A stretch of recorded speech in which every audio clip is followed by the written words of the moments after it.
오늘 우리에게 주시는 하나님의 말씀은 창세기 22장 1절에서 14절의 말씀입니다.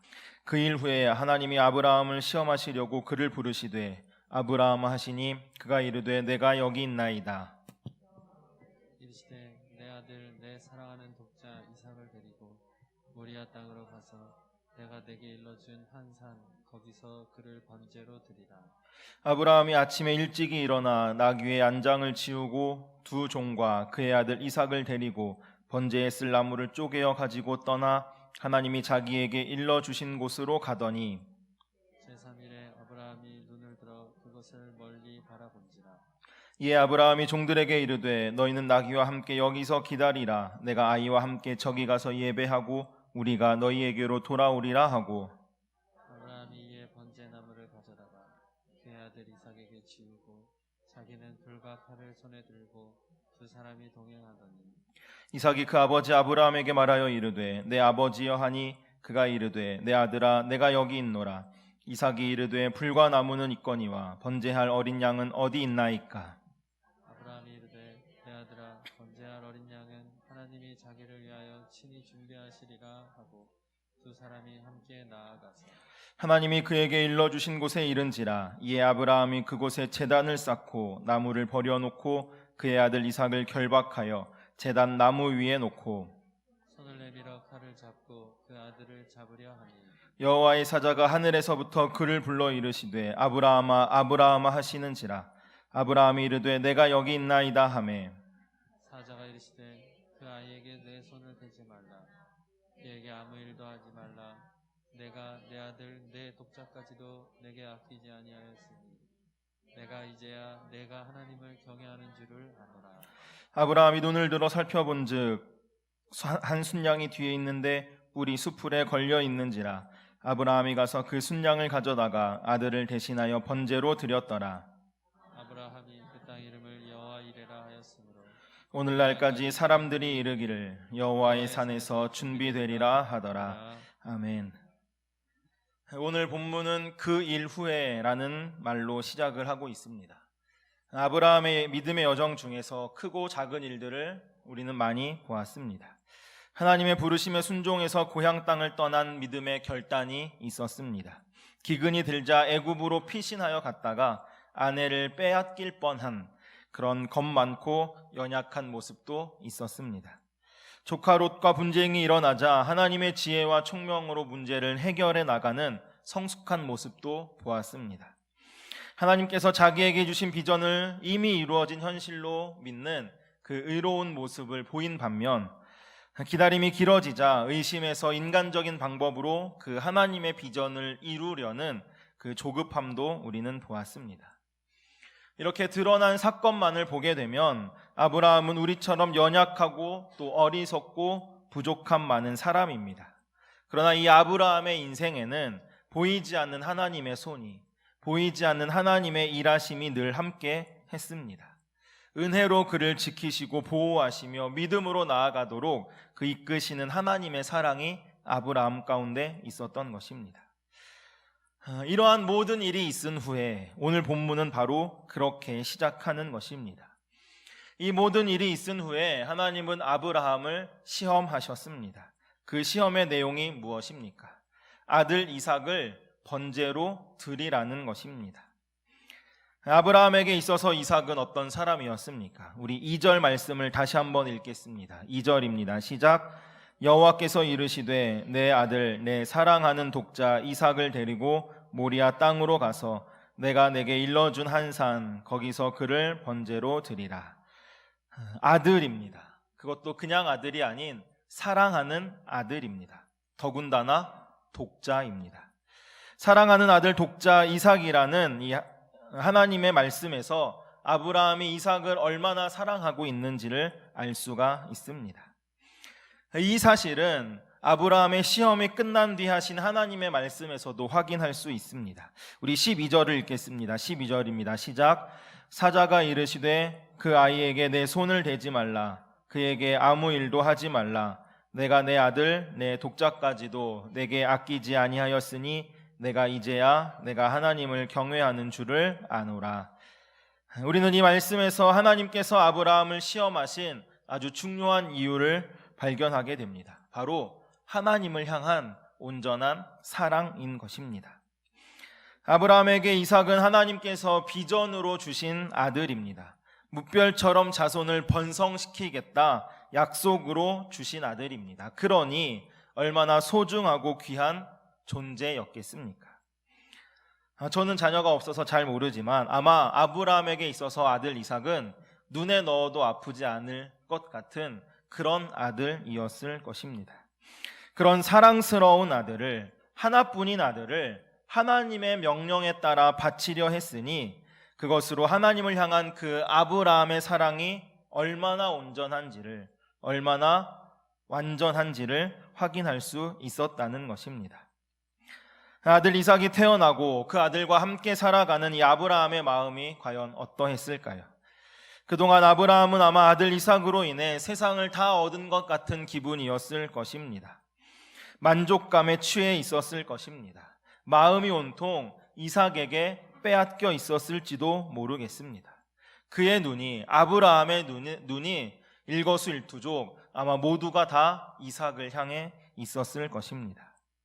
하나님보다 어쩌면 아들 이삭을 더 귀하게 여기며 사랑했을지도 모르겠습니다. 그런 아브라함을 향해 하나님은 그 사랑하는 아들, 독자 이삭을 번제로 드리라 명령하십니다. 시험하신 것입니다. 이 시험을 받은, 이 명령을 받은 아브라함의 마음이 과연 어떠했을까요? 우리 성도님들에게도 동일한 명령이 내려진다면 과연 어떤 마음이시겠습니까? 그 명령을 받은 그 순간부터 아침이 될 때까지 얼마나 많은 고민과 고뇌가 있었겠습니까? 이것은 하나님의 음성이 아니야, 사탄이 나를 유혹하는 거야 라고 생각하고 싶었을 것입니다. 그 명령을 지키지 못할 수많은 이유들을 밤새도록 만들어냈을지도 모르겠습니다. 그러나 아브라함은 자신의 모든 것과 같은 그 사랑을 하나님께 드렸습니다. 번제로 바치려 작정한 것입니다. 무엇입니까? 하나님께 온전한 사랑을, 완전한 사랑을 드린 것입니다. 이 장면에서 하나님이 보이십니까? 하나님에게 아들 예수님은 어떤 분이십니까? 예수님께서 세례를 받으실 때 하늘로부터 음성이 들립니다. 이는 내 사랑하는 아들이요. 하나님에게 예수님 역시 사랑하는 아들이었습니다. 독자였습니다. 그 사랑하는 아들 예수님을 이 땅으로 보내셨습니다. 번제로 드리기 위해 이 땅으로 보내신 것입니다. 우리가 자주 잊고 사는 것 중에 하나가 바로 예수님도 하나님의 사랑하는 아들이었다는 사실입니다. 아브라함이 이삭을 바치는 문제로 간밤에 피가 마르는 고민을 하고 고뇌를 했던 것처럼 하나님께서도 자기 외아들 그 예수 그리스도를 이 땅에 보내실 때 십자가에 못 박히는 그 문제로 아마 엄청난 고민을 하셨을 것입니다. 사실 예수님을 십자가에 못 박은 것 바리새인들도 로마 군병들도 아닙니다. 바로 하나님 자신이셨습니다. 이것은 인간이 죄를 지은 뒤부터 하나님께서 정해놓으신 하나님의 계획이고 하나님의 결단입니다. 그러나 자기 아들을 죽여야 하는 이 하나님의 심정 아마 찢어질 듯이 아프셨을 것입니다. 그렇기에 십자가의 그날, 십자가에 달리시는 그날 태양이 빛을 잃고 캄캄해진 것이 아닌가 생각해 보게 됩니다. 아마도 하나님의 슬픈 마음의 표현이었을 것입니다. 그렇게 사랑하는 아들을 보내셔서 번제로 드리신 것, 이 땅을 사랑하시기 때문에 자신의 모든 것을, 자신의 온전한 것을 다 내어 놓으신 것입니다. 그렇게 아브라함이 아들 이삭을 번제로 드린 것도 사랑이고 하나님께서 예수님을 이 땅에 보내셔서 십자가에 죽이신 것도 우리를 향한 사랑인 것입니다. 하나님께서 아브라함에게 오늘과 같은 시험을 주신 이유, 아브라함이 하나님을 얼마나 사랑하는지를 보고 싶으셨던 것입니다. 그래서 아들을 죽이려는 그 아브라함을 말리시며 너가 하나님을 경외하는 줄을 이제 내가 알겠다 말씀하십니다. 하나님께서 아들을 보내신 이유 역시 마찬가지입니다. 하나님께서 얼마나 세상을 사랑하고 있는지를 보여주시기 위해 이 땅 가운데 예수 그리스도를 보내셨습니다. 그래서 요한복음 3장 16절은 이렇게 말합니다. 하나님이 세상을 이처럼 사랑하사.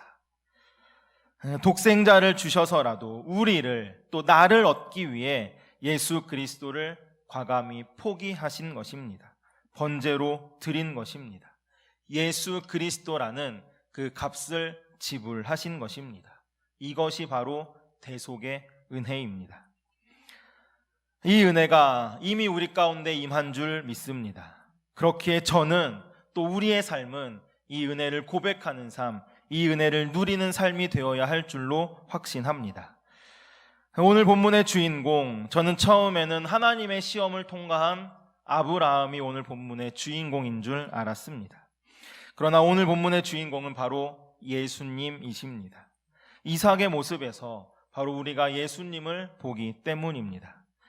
오늘 본문 가운데 이삭이 한 말은 딱 하나밖에 없습니다. 오늘 본문 7절에 아버지의 번제할 어린 양은 어디 있습니까?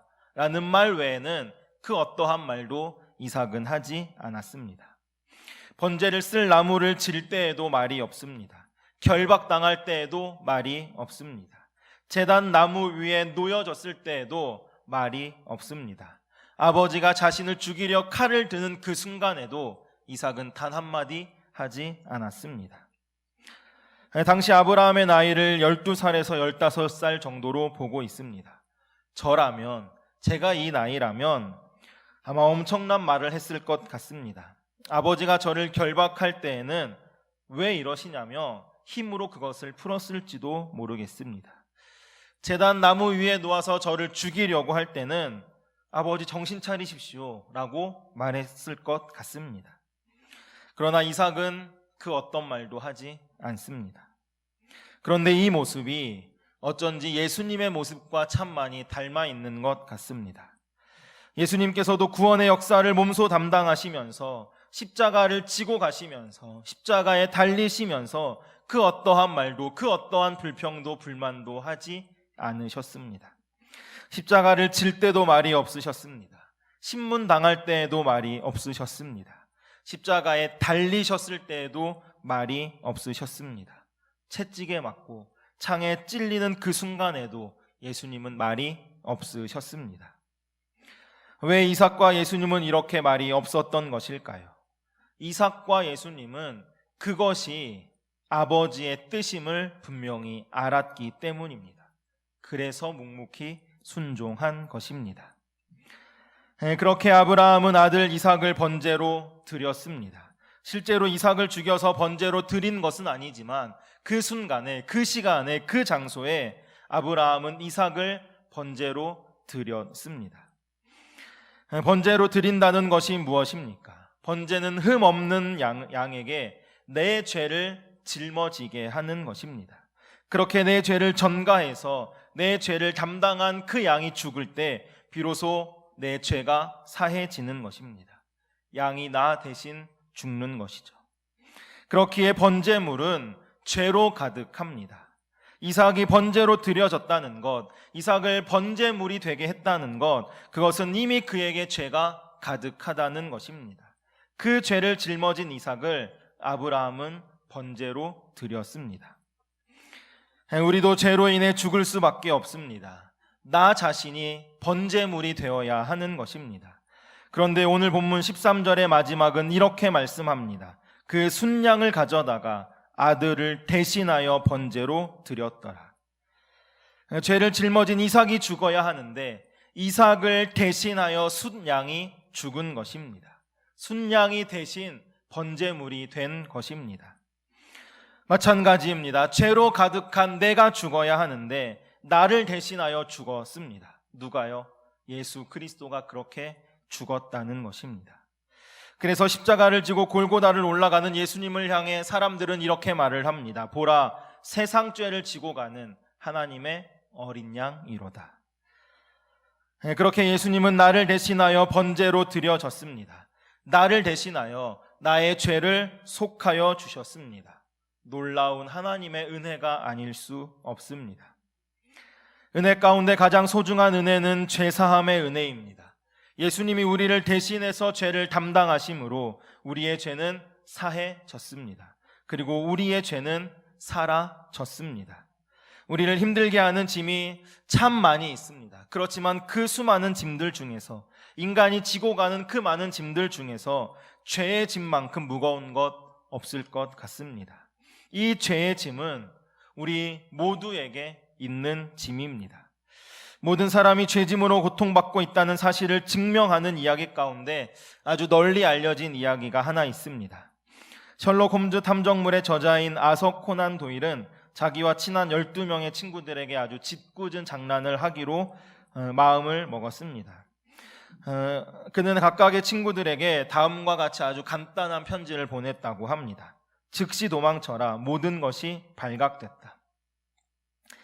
편지를 받은 12명의 친구들이 어떻게 반응했는 줄 아십니까? 그 12명의 친구들 모두가 다 24시간 안에 다른 나라로 도망가 버렸다는 것입니다. 무엇을 말합니까? 우리가 가지고 있는 이 죄의 짐이 이렇게 무겁고 두려운 것이라는 것입니다. 그러나 예수님이 대신하여 주셨기에 이제 죄 없다라고 우리에게 선언하여 주십니다. 예수님은 이 선언을 우리 가운데 하시기 위해 이 땅 가운데 인간의 몸으로 오신 것입니다. 이 선언이 우리 안에 있습니다.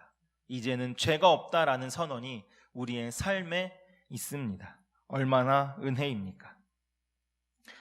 마지막으로 아브라함이 이삭을 번제로 드릴 수 있었던 이유는 무엇이었을까요? 저는 그에게 하늘 소망이 있었기 때문이라고 생각합니다. 하늘에 쌓아둔 소망이 있었기 때문입니다. 그래서 오늘 본문에 아브라함이 제단을 쌓고 그 땅을 여호와 이레, 여호와의 산에서 준비되어졌다라고 불렀습니다. 하나님께서 준비하셨다는 것입니다. 하나님이 아브라함을 위해 무엇을 준비하셨을까요? 비단 아브라함의 앞으로의 인생에 좋은 것을 주시는 것, 좋은 것을 예비해 두시고 준비해 주셨다는 것, 그 의미 이상일 것입니다. 하나님은 아브라함과 이삭을 위해 하늘의 천군 천사를 준비하셨습니다. 그곳에 거할 처소를 준비하십니다. 하나님과 함께 예배할 그 예배의 장소를 준비하십니다. 아브라함은 이 하늘 소망을 보았기에, 그리고 이 하늘 소망으로 살았기에 하늘에서 이미 모든 것을 준비하신 그 하나님의 모습을 아브라함은 바라보았기에, 그것을 소망으로 삼으며 살았기에 두려움 없이 아들 이삭을 번제로 바칠 수 있었던 것입니다. 하늘에서 다시 사랑하는 아들 이삭을 만날 것이기 때문입니다. 오늘 새벽에도 찬양을 나눴지만 다시 한번 이 찬양을 나눌까 합니다. 하늘 소망이라는 찬양입니다. 제가 부를 텐데요. 한번 가사를 잘 보시며 또 마음으로 새기시기를 바랍니다.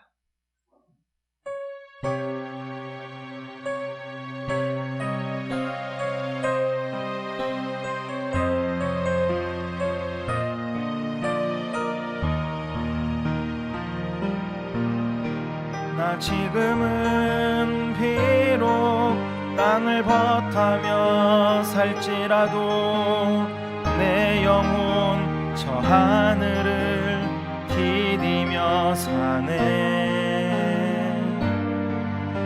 내 주님 계신 눈물 없는 곳, 저 하늘에 숨겨둔 내 소망 있네. 얼굴들 그리운 이름들 많이 생각나. 내 가슴 터지도록 기다려지는 곳, 내 아버지 넓은 품날 맞으시는 저 하늘에 쌓아둔 내 소망 있네. 그 나라에 이를 때까지 순례의 걸음 멈추지 않으면 어떤 시련이 와도 나 두렵지 않네. 주와 함께 걷는 이 길에 주님 그 나라에 그 나라에 이를 때까지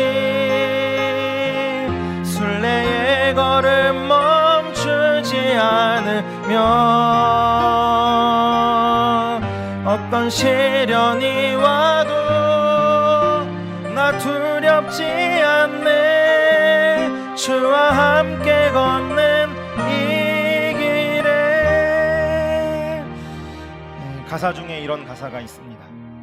보고픈 얼굴들, 그리운 이름들 많이 생각나. 저에게도 그런 사람이 있습니다. 아버지가 있고 할아버지가 계십니다. 그리고 정말 친한 친구도 있습니다. 그렇게 많이 생각나지만 우리가 이 땅에서 기쁨으로 살아갈 이유가 무엇이겠습니까? 하나님께서 나를 위해 이미 천국을, 영원한 천국을 준비해 두셨기 때문입니다. 그래서 어떤 시련이 와도 두렵지 않습니다. 하나님께서 나에게 무엇을 요구하셔도 기쁨으로 반응하고 순종할 수 있습니다. 하늘에 소망이 있기 때문입니다. 그 소망으로 이 땅을 담대히 살아가는 저와 우리의 삶이기를 간절히 소원합니다. 우리 함께 합심하여 기도하시겠습니다. 기도하실 때 당신을 희생하시면서까지 우리를 살리시기 위해 이 땅에 오신 예수님, 죄인인 우리에게 당신의 모든 것을 내어주신 그 사랑을 기억합니다. 그 사랑을 받았으니 그 사랑으로 살게 하소서. 오직 하늘에만 소망을 두고 살아가는 삶이게 하소서. 우리 주님의 이름을 간절히 한번 부르고 합심하여 기도하시겠습니다. 주여, 하나님, 당신의 희생을 희생하시면서까지 우리를 살리시기 위해 이 땅에 오신 예수님을 기억합니다. 하나님, 죄인인 우리에게 당신의 모든 것을 내어주신 그 사랑을 기억합니다. 하나님, 그 사랑을 받았으니 그 사랑으로 살게 하여 주옵소서. 오직 하늘에만 소망을 두고 살아가는 삶이게 하여 주옵소서. 하나님, 우리가 이 땅에서 기쁨으로 살아갈 이유, 하나님께서 나를 위해 영원한 천국을 이미 준비하셨기 때문임을 믿음으로 바라봅니다.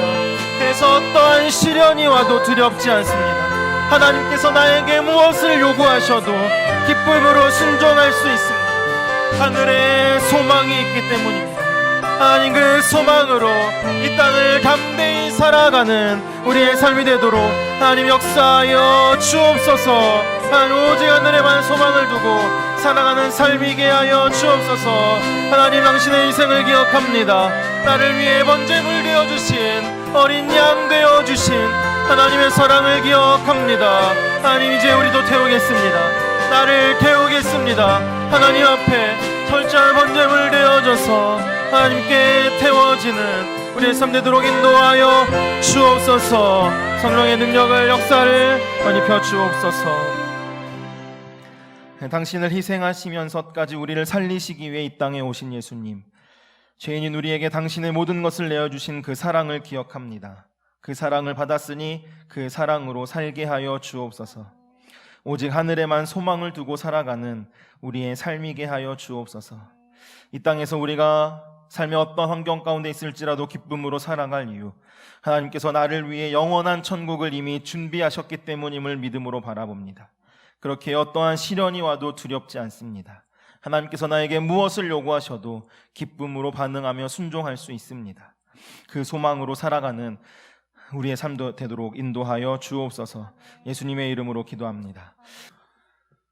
성부, 성자, 성령 삼위일체 하나님의 사랑과 은혜와 감화 감동하심이 나를 구원하기 위하여 모든 것을 다 내어주시고 아들까지 내어주신 하나님 아버지의 사랑 앞에 순종을 드리기를 결단하며 오직 주님 바라보며 세상을 향해 나아가는 모든 예배자들 머리 위에, 가정과 가문 위에, 삶의 모든 영역 위에 충만하시기를 간절히 축원하옵나이다. 아멘.